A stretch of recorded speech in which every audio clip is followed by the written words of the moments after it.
வணக்கம் நேயர்களே, கடவுளூர் டிவி நேயர்களுக்கு லக்ஷ்மி நாராயணன் அன்பு வணக்கங்கள். இப்போ நம்ம பார்க்கும்போது வார ராசி பலன் 24ஆம் தேதியிலேருந்து 30ஆம் தேதி வரை எப்படி இருக்க போது தான் பார்க்க போகிறோம். எப்போதுமே சொல்கிறதாங்க, லக்னத்தை பாருங்கள். ராசிக்கு பார்ப்பதை விட லக்னத்தை பார்க்க ரொம்ப சூப்பராக இருக்கும். உதாரணமாக ஒரு மகர லக்னம் விருச்சிக ராசினா நீங்கள் விருச்சிக ராசிக்கான பலன்களை பார்க்குறத விட மகர ராசிக்கான பலன்களை பார்க்கும்போது ரொம்ப சூப்பராக இருக்கும். முதல்ல வர்றது பொது பலன்கள். ஸோ அது ஜென்ரலான ஒரு பலன்கள் என்னங்கிறத சொல்லுவோம். அதுக்கப்புறம் பார்த்திங்கன்னா தசாபக்தி பலன்கள். உங்கள் ஜனகால ஜாதகத்தில் உங்களுக்கு என்ன தசாபக்தி அந்தரங்கள் வருதோ அதை நோட் பண்ணி வச்சு அதை மிங்கிள் பண்ணி பாருங்கள், ரொம்ப பர்ஃபெக்டாக இருக்கும். அதுக்கப்புறம் வீடியோட எண்டில் பார்த்திங்கன்னா tip of the week. So இந்த வாட்டி டிப் ஆஃப் த வீக்கில் பிரதோஷத்தை பற்றியும் பௌர்ணமியை பற்றியும் சொல்லியிருக்கோம். ஸோ பௌர்ணமி எப்படி வழிபாடு பண்ணணும், ஏன் அந்த வழிபாடு, இந்த மாதிரி விஷயங்கள்லாம் சொல்லுவோம், மறக்காமல் பாருங்கள். கடகராசி. ஸோ கடகராசிக்கு பார்த்திங்கன்னா உங்களது ராசியாதிபதி சந்திரன் சிறப்பான விஷயம், வேலை சம்பந்தமான விஷயம், சுப நிகழ்ச்சிகள் சம்பந்தமான விஷயங்கள் எல்லாமே அற்புதமாக இருக்குங்க. ஸோ அதுக்கப்புறம் 2ஆம் அதிபதியில் சூரியன் ஆட்சி பலத்தோடு இருந்து அங்கே கேது புதன் போன்ற விஷயங்களாக கொஞ்சம் அலைச்சல்கள் இருக்கும். அதே நேரத்தில் பேசும்போது கொஞ்சம் கவனமாக பேசணும். நிறைய ரூல்ஸ் பேசுவோம். ஏன்னா சூரியன் கேது புதன்னும் போதே என்ன பேசுகிறோன்னு தெரியாமல் பேசுகிறது, கம்யூனிகேஷன் ஏரர், மற்றவங்க ஏதாச்சும் நினச்சிப்பாங்க, இல்லை இவங்க இப்படி சொல்லிட்டாங்க, அந்த மாதிரியான விஷயங்களை கோபதாபங்கள் வர்றதுக்கான வாய்ப்புகள் இருக்கனால கொஞ்சம் கவனமாக இருந்தது ரொம்ப ரொம்ப நல்லது. அதுக்கப்புறம் பார்க்கும்போது உங்களுக்கு 3ஆம் அதிபதி 2ல் இருக்கும்போது நமக்கு தெரியாமல் மற்றவங்க நம்மளை வாட்ச் பண்ணுவாங்க. அதனால் கொஞ்சம் கவனமாக இருந்துங்க. நமக்கு தெரியாமல் கேமரா வைக்கிறது, நம்மளை வாட்ச் பண்ணுறது, நம்ம மொபைல் எடுத்து பார்க்குறது, இந்த மாதிரி விஷயங்கள்லாம் இருக்கும். கொஞ்சம் கவனமாக இருந்துக்கிறது ரொம்ப ரொம்ப நல்லது.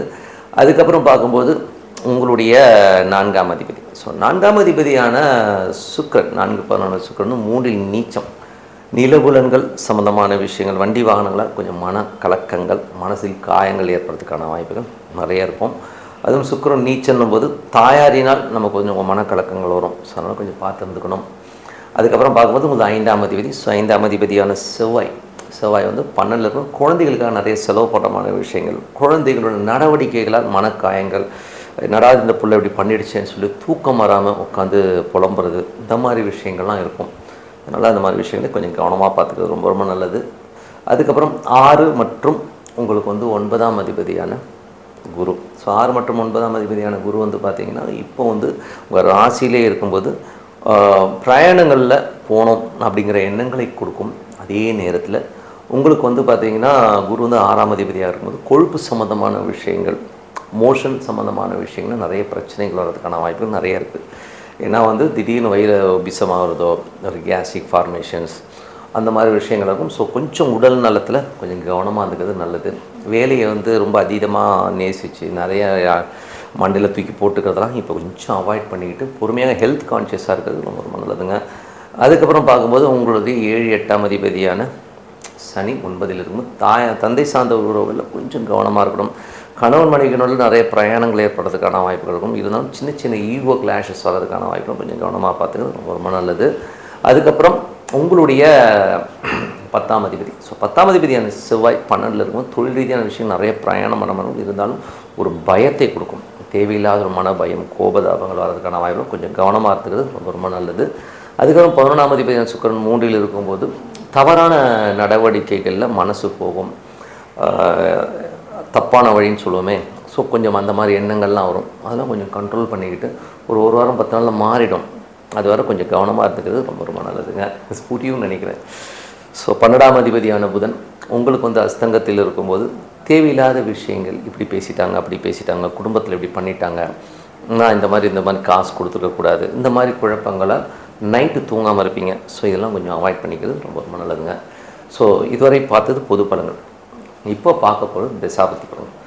கடக லக்னமாக இருந்து சூரியன் தசாபதி, சூரியன் 2ல் இருக்கும்போது அது நிறைய புதன் மற்றும் கேதுவோடு இருக்கும்போது செயல்பாடுகள், என்ன பேசுகிறோம் ஏது பேசுகிறோம்னு சொல்லி சில நேரங்களில் படபடன்னு பேசியிருக்கிற மாதிரியான விஷயங்கள் இருக்கும். எமோஷனில் நீங்கள் நியாயமாக பேசினாலும் அது மற்றவங்களுக்கு தப்பாக புரியறதுக்கான வாய்ப்புகளும் கொஞ்சம் கவனமாக இருக்கணும். குடும்ப நபர்களையும் பேசும்போதும் கொஞ்சம் கவனமாக இருந்துக்கோங்க. அதுக்கப்புறம் பார்க்கும்போது கடகலகனமாக சந்திர தேசம். சந்திரன் சிறப்பான விஷயங்கள், நல்ல ஏற்றங்களை கொடுக்கறதுக்கான விஷயங்களுமே அற்புதமாக இருக்குது. கடகலகனமாக செவ்வாய் தேசாபத்தில் செவ்வாய் 12ல் இருக்குங்க. என்றைக்குமே 5ஆம் அதிபதி உங்களுக்கு 12ல் இருக்கும்போது குழந்தைகளை நினச்சி கொஞ்சம் கோபப்படுறது, குழந்தைகளால் ஒரு மன உளைச்சல் வர்றதுக்கான வாய்ப்புகள் இருக்குது. ஏன்னா அது ராகுடைய சாரத்தில் இருக்கும்போது இந்த புள்ள இப்படி பண்ணிடுச்சு, இந்த பையன் இந்த மாதிரி பண்ணுறான்னு சொல்லிட்டு ஒரு எமோட் ஆகி நைட்டெல்லாம் வந்து தூங்காமல் இருக்கிறது, அதை பற்றியே நினச்சிட்டு இருக்கிற மாதிரி விஷயங்கள்லாம் இருக்கும். அதனால் அதெல்லாம் விட்டுருங்க. அவங்கள வந்து நம்ம எடுத்து சொல்கிற அளவுக்கு வந்து குழந்தைகளாக இருந்தால் பரவாயில்ல. தோளுக்கு மீறினா என்ன பண்ண முடியும்? கொஞ்சம் அந்த எமோஷன்லாம் வந்து கண்ட்ரோல் பண்ணிக்கோங்க. அதுக்கப்புறம் பார்க்கும்போது கடக லக்னமாக வந்து ராகு தேசம். ராகு வந்து 8ல் இருக்கும்போது ரொம்ப கவனம் தேவை. தேவையில்லாத கணவன் மனைவிக்கினோட சர்ச்சைகளை வந்து அவாய்ட் பண்ணிக்கிறது நல்லது. தேவையில்லாத சர்ச்சைகளை அவாய்ட் பண்ணிக்கணும், பாதி பிரச்சனை போகும். மற்றவரிடம் நம்ம வந்து கம்பேர் பண்ணிக்கிறதெல்லாம் வந்து கொஞ்சம் அவாய்ட் பண்ணிக்கணும். அதனால் வந்து நமக்கு பிரச்சனை வர்றதுக்கான வாய்ப்பு கொஞ்சம் பேச்சை கம்மி பண்ணிங்கனாலே எல்லாமே ரொம்ப சிறப்பாக இருக்கும். அதுக்கப்புறம் வந்து கடக லக்னமாக இருந்து குரு தேசாபுத்திரன். குரு வந்து 6ஆம் அதிபதி மற்றும் உங்களுக்கு வந்து 9ஆம் அதிபதியாக குரு வரும்போது அது ராசியிலே உச்சமாகும் போது உடல் ரீதியான விஷயங்கள் ரொம்ப கவனமாக இருக்கணுங்க. மூட்டுவலி, வயிறு உபிசம் இந்த மாதிரி விஷயங்கள்லாம் வர்றதுக்கான வாய்ப்புகள் இருக்கனால கொஞ்சம் கவனமாக பார்த்துக்குங்க. அதுவும் வந்து குரு வந்து இப்போ சனியுடைய சாரத்தில் போகும்போது தொழில் ரீதியான விஷயங்களே நல்ல ஏற்றங்கள் கொடுத்தாலும் வேலை விஷயங்களில் வந்து பார்த்திங்கன்னா உங்களுக்கு வந்து கொஞ்சம் சின்ன சின்ன ஒரு ப்ரெஷர்ஸோ ஒரு டென்ஷன்ஸோ வர்றதுக்கான வாய்ப்புகள் நிறைய இருக்குது. ஸோ அதனால் அந்த மாதிரி விஷயங்கள் வந்து கொஞ்சம் கவனமாக பார்த்துக்கிறது ரொம்ப ரொம்ப நல்லது. அதுக்கப்புறம் பார்க்கும்போது கடக லக்னமாக இருந்து சனி தேசாவது சனி 7, 8ஆம் தேதி 9 தந்தை சார்ந்த உறவுகள். தந்தை சார்ந்த உறவுகள் சின்ன சின்ன மனக்காயங்கள் வர்றதுக்கான இப்போ பிடிவாதம், அப்பாவுடைய பிடிவாதத்தால் கொஞ்சம் மனக்காயங்கள் வர்றதுக்கான வாய்ப்புகள் கொஞ்சம் கவனமாக இருக்கணும். கணவன் மனைவிக்கினோடனே கொஞ்சம் ஈகோ எல்லாம் விட்டுறது. எங்கள் அப்பா இப்படி பேசிட்டீங்க, எங்கள் மாமனார் இப்படி பேசிட்டீங்கன்னு சொல்லிட்டுலாம் வரும். அது கம்ப்ளைண்ட்ஸ்லாம் வர்றது சகஜம். ஸோ அதனால் அதெல்லாம் கண்டுக்காமல் கொஞ்சம் வந்து விட்டு கொடுத்து போகிறது ரொம்ப ரொம்ப நல்லது. கடக லக்னமாக இருந்து புதன் தேசாபுத்திரங்கள். புதன் வந்து உங்களுக்கு 3, 12ஆம் அதிபதியாக வரும்போது அவர் வந்து இப்போ அஸ்தங்கத்தில் இருக்கும்போது என்ன பேசுகிறோம் ஏது பேசுகிறோன்னு தெரியாது. சின்ன சின்ன கலகங்கள், அதாவது அவங்க இப்படி பேசிட்டாங்க இவங்க பேசுகிறாங்க, அதுக்கப்புறம் உங்களுக்கு தெரியாமல் வாட்ச் பண்ணி நான் அவங்கள பார்த்தேன் அப்படின்னு சொல்லி ஏதாச்சும் சொல்லி உங்களை மனக்கலக்கங்கள் வர்றதுக்கான வாய்ப்பு இருக்கனால கொஞ்சம் கவனமாக இருக்கணும். பேசும்போது கொஞ்சம் கவனமாக பேசியது ரொம்ப ரொம்ப நல்லது. அதுக்கப்புறம் கடக லக்னமாக இருந்து கேது தேசாவது கேது 2ல் இருக்கும்போது கவனமாக பேசுகிறது அதே தான். ஏன்னா ஒரு 3 கிரகங்கள் சூரியன் புதன் கேதுவும் போதே குடும்பத்திலும் தேவையில்லாத வாக்குவாதங்கள் ரூல்ஸ் பேசுகிறதுலாம் வந்து கொஞ்சம் அவாய்ட் பண்ணிக்கிறது ரொம்ப ரொம்ப நல்லது. அதுக்கப்புறம் பார்க்கும்போது கடக லக்னமாக இருந்து சுக்கிர தேசம் சுக்கிரன் 3ல் இருக்கும்போது நீச்சமாக இருக்கும்போது தாயாருக்காக நிறைய செலவு பண்ணுறது. தாயாருக்கும் உங்களுக்குமே வந்து கொஞ்சம் மன உளைச்சல், கொஞ்சம் டிஃப்ரென்ஸ் ஆஃப் ஒப்பீனியன்லாம் வர்றதுக்கான வாய்ப்புகள் இருக்கனால கொஞ்சம் அம்மாக்கிட்ட விட்டு போங்க. அதே மாதிரி பக்கத்து வீட்டுக்காரர்கள் கொஞ்சம் மனசலனங்கள் வர்றதுக்கான வாய்ப்புகளும் கொஞ்சம் அதெல்லாம் வந்து கொஞ்சம் பார்த்துக்கிறது ரொம்ப ரொம்ப. அதுவும் பார்த்திங்கன்னா இந்த நேரத்தில் வந்து தப்பான எண்ணங்கள், தவறான பார்வைகள்லாம் வரும். ஸோ அதெல்லாம் கொஞ்சம் கண்ட்ரோல் பண்ணிக்கிறது ரொம்ப ரொம்ப நல்லது. மற்றபடி என்னங்க, என்னை பொறுத்தவரை நல்ல ஒரு பிரார்த்தனை, மனதார இறைவனை வந்து பிரார்த்தனை பண்ணும்போது, அதுவும் ஒரு அமைதியான இடத்துல பிரார்த்தனை பண்ணும்போது கண்டிப்பாக நம்ம வந்து அடுத்த லெவல் போகிறதுக்கான வாய்ப்புகளுமே ரொம்ப சிறப்பாக இருக்கும். Tip of the week. So tip of the வீக்கில் இப்போ நம்ம பார்க்க போகிறது பார்த்திங்கன்னா ஃபஸ்ட்டு வந்து பிரதோஷம்ங்கிறது வந்து எப்படி வருதுன்னா ஒரு விஷ வேலைன்னு சொல்லுவோம். ஸோ விஷ வேலைன்றது வந்து பார்த்திங்கன்னா நமக்கு இந்த தோஷங்களை போக்குற ஒரு சமயம். இது வந்து 15 நாட்களுக்கு ஒரு முறை வருங்க. ஸோ அந்த மாதிரி கால வேளையில் ஈஸ்வரன் நினைச்சு ஈஸ்வர சன்னிதானத்தில் உட்காந்து பிரார்த்தனை பண்ணும்போது அந்த பர்டிகுலர் ஒரு 20 நிமிடங்கள் இருக்குது. அந்த 20 நிமிடத்துலேருந்து ஒரு 1/2 மணி நேரத்தில் வந்து உங்கள் தோஷங்கள்லாம் விலகுங்க. ஸோ அதுதான் பிரதோஷம். அது விஷ வேலைன்னு சொல்லுவோம். ஸோ அந்த விஷ வேலையில் வந்து இறைவனை வந்து இது பண்ணும்போது அற்புதமான பலன்கள். நான் ஏற்கனவே சொன்ன மாதிரி என் நண்பர்கள் பல பேர்களுக்கு வந்து இது ஒரு நல்ல விஷயமாக நடந்திருக்கு. எப்படின்னா ஒருத்தர் வந்து நிறைய நெருக்கடிகள், பண நெருக்கடிகள், கிரெடிட் கார்டில் நிறைய ஸ்வைப் பண்ணி மாட்டிகிட்டு இருந்தவர் இந்த பிரதோஷத்துக்கு போயிட்டு ஃபுல்லாக ரிலீவ் ஆகி வந்தார். அது ஒரு மேஜிக் மாதிரி நடந்தது. ஸோ அந்த மாதிரி ஒரு சூழ்நிலை இருந்தவருக்கு ரொம்ப நல்ல ரிலீஃப் கொடுத்தது. வேலையிலையும் வந்து பார்த்திங்கன்னா ஒரு நல்ல ரிலீஃப் ஆனவங்களுமே நிறைய பேர் இருக்காங்க. அதனால் பிரதோஷ வழிபாடு இந்த 4லேருந்து 6, இந்த 4லேருந்து 6ங்கிறது வந்து ஒரு விஷ நேரம்னு தான் சொல்லுவோம். ஸோ அந்த நேரத்தில் இறைவனை ஸோ சப்போஸ் 4லேருந்து 6 போக முடியலன்னா கூட அட்லீஸ்ட் ஒரு 5:50 அந்த முடிகிற தருவாயிலாச்சும் போயிட்டு இறைவனை வந்து முடிஞ்ச அளவு பிரார்த்தனை பண்ணிக்கிட்டிங்கன்னா அந்த 15 நாட்களுக்கு ஒரு முறை வர அந்த ஒரு பிரார்த்தனை அற்புதமான பலன்களை கொடுக்குங்க. அன்றைக்கி வந்து இறைவனை வந்து சரணடைதல் அற்புதமான விஷயத்தை கொடுக்கும். அதுக்கடுத்து பௌர்ணமிங்கிறது வந்து ஒரு மிராக்கலான ஒரு விஷயங்க. ஏன்னா பௌர்ணமி சித்தர்களுக்கான நேரம். இப்போது என்னை பொறுத்தவரை வந்து பார்த்திங்கன்னா நிறைய பேருக்கு வந்து பார்த்திங்கன்னா அடுத்தது லைஃப்பில் என்ன பண்ண போகிறோன்னு தெரியாது, டோட்டலாக பிளாங்காக இருக்கும். அதே மாதிரி நிறைய கடன்கள் இருக்கும். அந்த கடன்கள்லேருந்து என்னால் வெளியில் வர முடியல அப்படின்னு சொல்கிற ஆட்கள் நிறைய பேர் இருக்கும். ஸோ நானும் அந்த ஒரு காலகட்டத்தில் அந்த மாதிரி இருந்தால்தான். ஸோ கடன்லேருந்து எப்படி வரப்போகிறோன்னு தெரியல, நோய்வாய்ப்பட்டு அந்த நோய்க்கு பிடியில் மாட்டிகிட்டு இருக்கவங்க நிறைய பேர் இருப்பாங்க. ஸோ இவங்கெல்லாம் வெளியில் வரணும்னா இந்த பௌர்ணமி பிரார்த்தனை ரொம்ப ரொம்ப ரொம்ப ரொம்ப ரொம்ப முக்கியங்க. ஸோ அது வந்து ஒரு அற்புதமான விஷயமாக வருங்க. ஸோ அந்த பௌர்ணமி பிரார்த்தனை அப்போ என்ன பண்ணணும் அப்படின்போது, இந்த மாதிரி பிரச்சனை உள்ளவர்கள் வீட்டிலேயே உங்கள் குலதெய்வம் இருந்தால், உங்கள் குலதெய்வத்துக்கு வந்து ஒரு சின்ன டம்ளர், வசதி இருக்கிறவங்க வெள்ளி டம்ளர், சின்ன வெள்ளி டம்ளர் வாங்கி அது தனியாக வச்சு அதில் பால், பழம், சேஃப்ரான் அதாவது குங்குமப்பூ போட்டு குலதெய்வம் அங்கே இருக்கிறதா நினச்சி மனதார வழிபாடு பண்ணுங்கள். குலதெய்வமே நீ என்னோட இருக்க, என் கூட இருக்க, எங்களுக்கு வந்து எங்கள் வீட்டில் இருக்க அப்படிங்கிற ஒரு ஃபீலோட நீங்கள் பிரார்த்தனை பண்ணும்போது அது வந்து ஒரு அற்புதமான ஒரு மேஜிக் ஏற்படும்.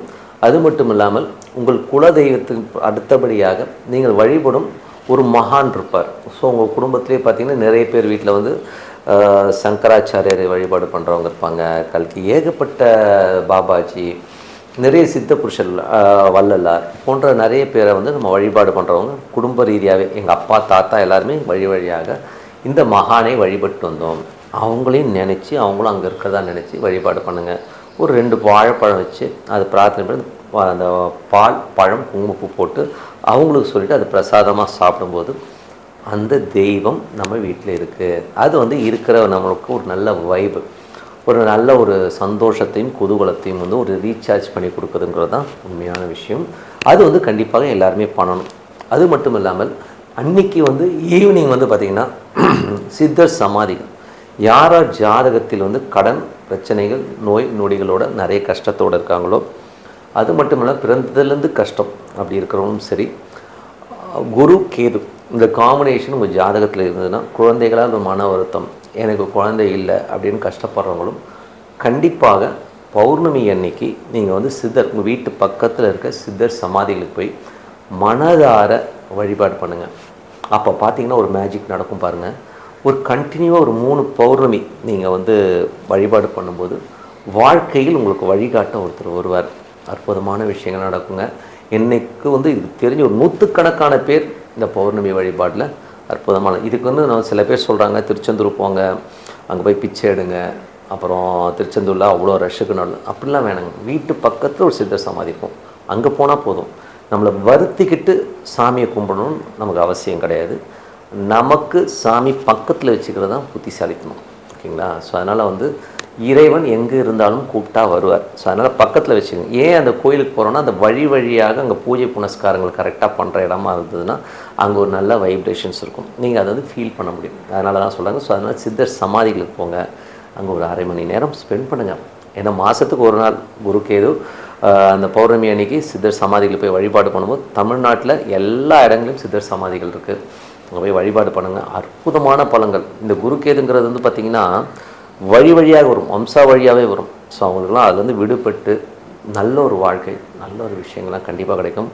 மறக்காமல் இதை மிஸ் பண்ணாமல் பண்ணுங்கள். ஸோ வந்து பௌர்ணமி வந்து பார்த்திங்கன்னா உங்களுக்கு வந்து 26ஆம் தேதி சாயங்காலம், 27ஆம் தேதியும் இருக்குது. ஸோ உங்களுக்கு கரெக்டான டைம் பார்த்து நீங்கள் போய் வழிபாடு பண்ணும்போது அற்புதமான பலன்கள் உங்களை தேடி வரும். மறக்காமல் பண்ணுங்கள் சொல்லுங்கள். உங்களிடம் விடைபெறுவது உங்கள் லக்ஷ்மி நாராயண். நன்றி, வணக்கம். கடவுள் அருள் டிவியை பார்த்தமைக்கு நன்றிகள். மேலும் இது போன்ற தகவல்களை தெரிந்து கொள்ள கடவுள் அருள் டிவியை சப்ஸ்கிரைப் செய்யுங்கள். மறக்காமல் பெல் ஐக்கானை கிளிக் செய்யுங்கள்.